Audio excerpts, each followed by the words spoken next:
आपल्या सर्वांना माहिती आहे, गेल्या आठवड्यात ज्या घटना घडलेल्या आहेत, मग नांदेडमधल्या इकडच्याच रुग्णालयात असतील, छत्रपती संभाजीनगर असेल, नागपूर असेल, आपल्याच माध्यमातून ज्या काही बातम्या येत होत्या त्या एक अतिशय धक्कादायक होत्या. खरं तर पाहिलं गेलं तर अनेक राजकीय स्टंट इथे देखील झाले, पण मूळ मुद्द्याला हात लावणं आज गरजेचं होतं. उद्धवसाहेब ठाकरे यांनी आम्हाला सगळ्यांना पाठवलेलं आहे, आपण त्यांची पत्रकार परिषद देखील बघितली असेल. त्याच्यात महत्त्वाचा मुद्दा हाच होता की ह्या सगळ्या ज्या घटना घडत आहेत, खरं जर पाहिलं गेलं तर डीन्स असतील, डॉक्टर्स असतील, रेसिडेंट डॉक्टर्स असतील, नर्सेस असतील, हेच आहेत. ह्यांच्याच मेहनतीमुळे त्यावेळी कोविडच्या काळात जसं कोविड आपण हाताळलं, महाराष्ट्राचं कौतुक देशभरात किंवा जगभरात झालं. मग नक्की आत्ता काय वेगळं झालेलं आहे जेणेकरून ह्या घटना बदललेल्या आहेत किंवा प्रसंग वेगळे आलेले आहेत? एक सगळीकडेच लक्षात येत आहे, ज्या ज्या डीनसोबत आम्ही बोलतोय, डॉक्टरसोबत बोलतोय, की औषधं ही आधी जी हॅफकिन घ्यायची, आता प्राधिकरण काहीतरी वेगळं झालेलं आहे आणि औषधांचा पुरवठा जो व्हायला पाहिजे होता तसं झालेला नाही. दुसरी गोष्ट म्हणजे सुट्ट्या आल्यानंतर जी काही बाजूची हॉस्पिटल्स असतील, पेरिफेरल हॉस्पिटल्स असतील, प्रायव्हेट हॉस्पिटल्स असतील, तिथे डॉक्टर्सच्या ड्युट्या लागल्या होत्या नाही लागल्या होत्या, हा एक वेगळा विषय आहे. पण आज ह्या घटनेनंतर मला वाटतं चर्चा ह्या गोष्टीवर झाली पाहिजे की नक्की काय बदल ह्या खात्यात येऊ शकतात, ह्या क्षेत्रात येऊ शकतात, जेणेकरून पुन्हा एकदा आपल्या महाराष्ट्रामध्ये अशा घटना होणार नाहीत. काही ॲडमिनिस्ट्रेटिव्ह बदल होऊ शकतात का? काही फायनान्शियल बदल होऊ शकतात का? डीन्स जे असतात त्यांच्यावर जबाबदाऱ्या केवढ्या आहेत, केवढ्या वाढवलेल्या आहेत आणि काय नक्की त्यांना आपण अजून ताकद देऊ शकतो, काय बळ देऊ शकतो जेणेकरून ह्या घटना अशा पुढे घडणार नाहीत? ही चर्चा आम्ही करत आहोत. राजकीय वर्ग जर पाहिलात आम्हाला तर आम्ही पण आंदोलन करू शकलो असतो, मोर्चा घेऊन येऊ शकलो असतो, आरोप प्रत्यारोप करू शकलो असतो.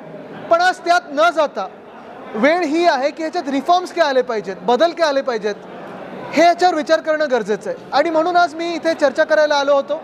उद्धव साहेबांनी सगळ्याच शिवसैनिकांना सांगितलेलं आहे की सगळे डॉक्टर्सना विश्वासात घ्या, GPs असतील, डीन्स असतील, ह्यांना विश्वासात घ्या आणि महाराष्ट्रात ह्या क्षेत्रामध्ये काय बदल घडायला पाहिजे ह्याच्यावर एक रिपोर्ट तयार होणं गरजेचं आहे आणि चर्चा होणं गरजेचं आहे. आज म्हणूनच मी इथे आलेलो आहे. काय बदल व्हावे असं तुम्हाला वाटतं? पहिली गोष्ट म्हणजे मला वाटतं की हॅफकिनकडून जे अधिकार काढलेले आहेत औषध खरेदीचे, ते अधिकार पूर्णपणे आता त्या प्राधिकरणाकडे गेलेले आहेत. माझ्या जे ऐकण्यात आलं ते आपल्याच माध्यमातून आलं की साधारणपणे 700 कोटी ह्या प्राधिकरणाकडे दिले होते, पण ह्या वर्षी जी औषधं खरेदी व्हायला पाहिजे होती ती अजून झालेली नाहीत. आत्ता ह्या घटनेनंतर धडाधड औषधं यायला लागलेली आहेत, पण घटनेच्या आधी किती पुरवठा होता, किती कमी होती, हे बाहेर येणं गरजेचं आहे. खरं म्हणजे आपल्याला माहिती असेल, मुंबईत देखील काही हॉस्पिटल्समध्ये अशीच परिस्थिती होती आणि तिकडच्या डीन्सनी, डॉक्टर्सनी माझ्याकडे विनंती केलेली की हा विषय मी घ्यावा. 29 जुलै 2023ला हा विषय मी ट्विटरवर आणलेला, जिथे काही हॉस्पिटल्समध्ये एक्सरे फिल्म ह्याची कमतरता होती, IV फ्लुइड्स ह्याची कमतरता होती, औषधांची कमतरता होती आणि साधारणपणे पावसाळ्याचे जे महिने असतात त्याच्यात डेंगी, मलेरिया, ताप, सर्दी, खोकला हे वाढतं. ही औषधं आधीच घेणं गरजेचं असतं. त्यावेळी ही घेतली गेली नव्हती. कदाचित पहिलं वर्ष असं असेल अनेक वर्षातून ह्याच्यात कमतरता आपल्याला दिसायला आली. बघा, ह्याच्यात जिम्मेदारी, आरोप प्रत्यारोप ह्याच्यासाठी मी आलो नाही आहे. खरं तर जबाबदारी ही आरोग्यमंत्र्यांनी घेणं गरजेचं आहे, त्या खात्याने घेणं गरजेचं आहे, वैद्यकीय शिक्षण खात्याने घेणं गरजेचं आहे. दुर्दैव असं आहे की जेव्हा जेव्हा समिती लागते तेव्हा ह्या डॉक्टर्सवर, डीनवर दोष दाखवला जाईल, कोणाची बदली होईल, कोणाचं सस्पेन्शन होईल, पण त्या खात्याला जे काही मंत्री महोदय असतील ते तुम्ही परवा बघितलं एका कार्यक्रमात, इथेच तो कार्यक्रम होता की कुठे होता माहीत नाही, ऑनलाईन कार्यक्रम होता. आरोग्यमंत्र्यांनी मस्त बोलून टाकले की माझी जबाबदारी नाही, मंत्रिमंडळाची जबाबदारी आहे. पण ही जबाबदारी मंत्रिमंडळाची ती असली तरी कोणीतरी घेणं गरजेचं आहे. खरं इथे अशी बातमी आल्यानंतर जे घटनाबाह्य मुख्यमंत्री त्यांनी येणं गरजेचं होतं. का नाही आले? ते सगळीकडे गरागरा फिरतायत राजकीय हेतून, पण इथे का नाही आले? आता इथून मी पुढे नागपूरला चाललो आणि परत एकदा सांगतो, मी ह्याच्यात राजकारण बिलकुल आणत नाही आहे, पण जे बदल घडणं अपेक्षित आहे राजकीय वर्ग म्हणून ह्याच्यावर चर्चा सुरू करणं गरजेचं आणि म्हणून मी इथे आलेलो आहे.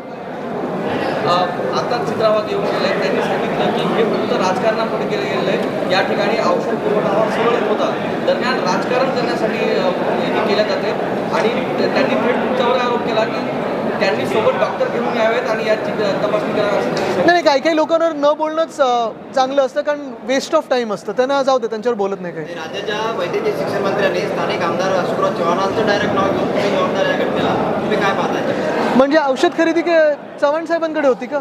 महत्त्वाची गोष्ट हीच आहे बघा, ह्याच्यासाठीच मी आलोय पुन्हा एकदा की आरोप प्रत्यारोप मला करायचे नाही आहेत. चला चर्चा तर करूया, काय गडबड आहे ह्याच्यात. आता परिस्थिती अशी आहे की प्रेसनी हा विषय घेतला म्हणून तो जनतेसमोर आला, आपल्या माध्यमातून आला, आणि ते झाल्यानंतर हायकोर्टाने सुओ मोटो ह्याची केस घेतलेली आहे. पण अजूनही सरकार याच्यावर कुठेही काही बोलत नाही आहे. आपण सतत लिहिताय याच्यावर, आपण बोलताय, लेख येत आहेत. मला वाटतं इकडच्याच एक डॉक्टरचा लेख आलेला, आणि मग दोष कोणावर दिला जातो? डीनवर केस होते, डॉक्टर्सवर केस होते. पण ही औषधं खरेदी करण्याचा जो अधिकार आहे तो खरंच डीनला आहे का? फंड तेवढा पुरेसा आलाय का? DPCतून पैसा आलाय का? अजून कुठे झालं? म्हणजे आत्ता जे काही आम्हाला सादरीकरण झालं त्याच्यात काही काही गोष्टी तर एवढ्या म्हणजे 10 मिनिटात सोडवण्यासारख्या आहेत. कचऱ्याचं विल्हेवाट करण्याची जबाबदारी कोणाची आहे? MOU कोणाबरोबर झालंय? तर महानगरपालिकेबरोबर झालंय का? असं अजून नाही झालंय. गटर साफ करण्याची जबाबदारी असेल, इथे मला वाटतं आजूबाजूला डुक्करं जी आली आहेत ते काढण्याची जबाबदारी असेल. ह्या सगळ्या जबाबदारी, आता MECBचं लाईट बिल भरलं नाही पण ते शासनाकडून पैसे आले नाहीत तर बिल भरणार कसं? ते नाही म्हणून लिफ्ट चालू नाहीत. ह्या काही गोष्टी जर त्या खात्याच्या मंत्र्यांनी इतर खात्यांना बोलवून 10 मिनिटात सोडवण्याचा प्रयत्न केला तर होऊ शकतं. आणि मी परत एकदा सांगतो की मी अजून ह्याच्यावर विश्वास ठेवायला तयार नाही की जे डॉक्टर्स आणि जे डीन दिवस रात्र जीव तोडून काम करतात, इमर्जन्सीमध्ये कधीही लोकांची मदत करायला पुढे येतात, त्यांच्यावर दोष किंवा गुन्हा टाकणं हे मला मान्य नाही. ह्याच डॉक्टर्स, नर्सेस, ह्याच रेसिडेंट डॉक्टर्समुळे, ह्याच डीन्समुळे महाराष्ट्राचं कौतुक आणि तत्कालीन मुख्यमंत्री म्हणजे उद्धव साहेबांचं कौतुक जगभरात झालं. पण आज परिस्थिती अशी आहे की इतर प्रशासकीय काही गोंधळ चालू आहे आणि म्हणून ह्यांना सपोर्ट नाही. खरं हे जे डीन्स आहेत त्यांचं पहिलं काम असतं शिकवणं. ह्यांना तेवढं वाव मिळतं का शिकवायला जेवढं ह्यांच्यावर आता प्रेशर आहे तेवढं? तर कुठे ना कुठेतरी ह्या लोकांचा विचार करून ह्यांना विश्वासात घेऊन आपण काम पुढे नेणं गरजेचं आहे. आणि म्हणून एक जबाबदार राजकीय पक्ष म्हणून आणि विरोधी पक्ष म्हणून इथे आलोय मी. कोणाचंही नाव न घेता जे काही मंत्री वगैरे राजकारणात लागले त्यांना लागू द्या. राजकीय चर्चा चला तुम्ही आणि आम्ही, प्रेस आणि आपण सुरू करूया की महाराष्ट्रात बदल ह्या क्षेत्रात काय घडले पाहिजेत.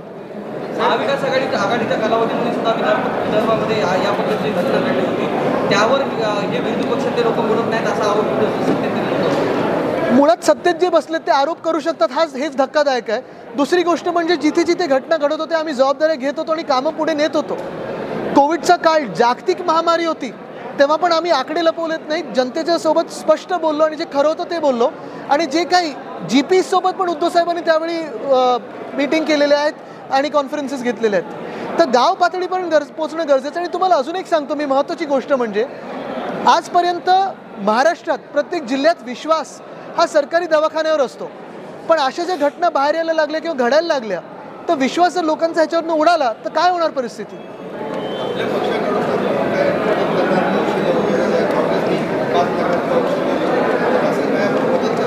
मला वाटतं पहिली गोष्ट ही समजणं गरजेचं आहे की मुंबईत देखील काही काही हॉस्पिटल्सना सांगितलं होतं की CSR मधून 20 लाखापर्यंतची खरेदी करा.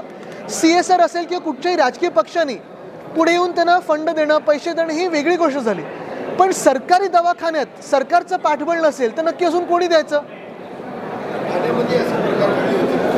ठाणं झालं, मग नांदेड आहे, छत्रपती संभाजीनगर आहे, नागपूर आहे. आता आकडे वेगळ्या वेगळ्या कारणामुळे येऊ शकतात.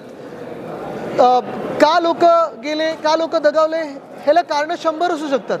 पण जे काही पाठबळ यंत्रणेचं असेल, आता नर्सेस किती इथे रिक्त पद आहेत, नर्सेस आपण भरू नाही शकलो अजून क्लास 4 असेल, क्लास 3 असेल, अजून वेगळी वेगळी जी पदं असतात ती अजून भरली गेली नाहीत. हे मला सादरीकरण झालं.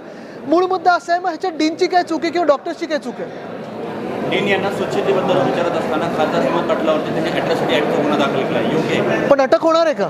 आणि अशी स्टंटबाजीतून होणार काय? मूळ मुद्दा असाच आहे, तुम्ही सरकारमध्ये गद्दारी करून बसलेला आहात ना, मग चला सरकारला कामाला लावा. स्टंटबाजी करून काही होणार नाही आहे, खोटं बोलून काही होणार नाही आहे. काम हे तुम्ही सरकारमधून करणं गरजेचं असतं. जेव्हा तुम्ही सत्तेच्या पदावर बसता, तुमचा पक्ष जेव्हा जो तोडलेला आहे आणि चोरलेला आहे तो सत्तेत बसलेला आहे, घटनाबाहेर जरी असला तरी खोके आमदार विकत घ्यायला आहेत तुमच्याकडे, औषधं विकत घ्यायला नाही आहेत. सर एक प्रश्न होता, एक राजकीय पुढारी किंवा विरोधी पक्षातले अशी घटना घडल्यावर दवाखान्यात पायरी चढतात, एरवी येत नाही, यावर काय? मला वाटतं महत्त्वाची गोष्ट ही आहे की जर आम्ही एरवी पण यायला लागलो तर गडबड खूप होईल. आज बघा गर्दी केवढी झालेली आहे. मुख्य गोष्ट हीच आहे की जे सत्तेत बसले असतात त्यांना जेव्हा अशा काही न्यूज रिपोर्टिंग येतं आपल्या माध्यमातून ही केस आल्यानंतर जबाबदारी येतं. 10 दिवस झाले मुख्यमंत्री आलेत का रिव्ह्यू घ्यायला इथे?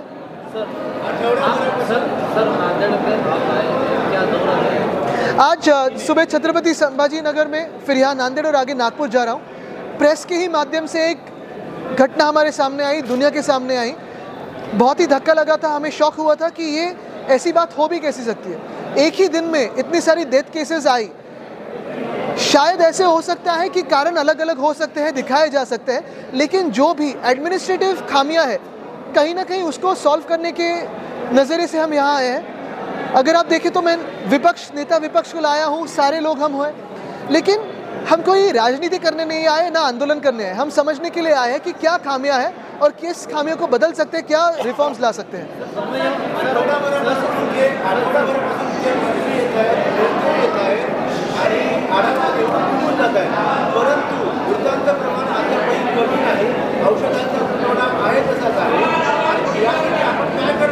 म्हणूनच मी सांगितलं ना की हे सगळं जरी असलं तरी जी रिक्त पद आहेत ती भरली जाणार आहेत का, टाइम बाउंड होणार आहे का? कारण परत परत आपण ऐकतो आता आम्ही भरणार, मेगा भरती होणार आहे का? औषधाची खरेदी करायची होती, ते प्राधिकरण कोणाच्या अंडर आलेलं आहे? ते प्राधिकरणाचे जे अध्यक्ष आहेत ते त्याच्यावर काही बोलणार आहेत का, की जबाबदारी झटकून देणार आहेत? मुख्य गोष्ट हीच आहे की ज्यांची जबाबदारी आहे सरकारी पक्षामध्ये किंवा सत्तेत, शासकीय असेल प्रशासकीय असेल, ती घेणं गरजेचं आहे। नाहीतर काय होतं, एखादी समिती बसते, IAS किंवा IPS अधिकारी किंवा डीनची बदली होते, सस्पेन्शन होतं, पण राजकीय लोक जे ह्याला जबाबदार असतात त्यांच्यावर काही पुढे कारवाई होत नाही। मी आता सांगितलं ना, उत्तर दिले त्याचं। मनसेने टोल टॅक्सच्या विरोधात आंदोलन सुरू केले, पूर्ण टोल हा रद्द करावा अशी मनसेची मागणी आणि टोल टॅक्स हा मोठा घोटाळा असल्याचं राज ठाकरे म्हणतात। तुमची काय प्रतिक्रिया? मला वाटतं आज मी ज्या विषयासाठी आलेलो इथे लोकांचे जीव जात आहेत त्याच्यावरच मी बोलेन, कुठे इतर काही चर्चा करणार नाही, कारण नाहीतर ह्याच्यावरनं फोकस हलतो। पण महत्त्वाची गोष्ट हीच आहे की इतर वेगळे राजकीय काही पक्ष असतील, संघटना असतील, वेगळे विषय घेतात, पण आपल्या माध्यमातून ही जी मोठी बातमी आलेली आहे, मी परत एकदा सांगतो, इथे आम्हाला राजकारण करणं खूप सोपं होतं। आम्ही आंदोलन करू शकलो असतो, मोर्चा घेऊन येऊ शकलो असतो, ह्याच्यावरनं राजकारण पेटवू शकलो असतो, पण आज ते न करता ह्याच्यातून माध्यमातून जी बातमी आली त्याच्यातून पुढे मार्ग काय काढायचा ह्याच्यावर आलेलं आहे।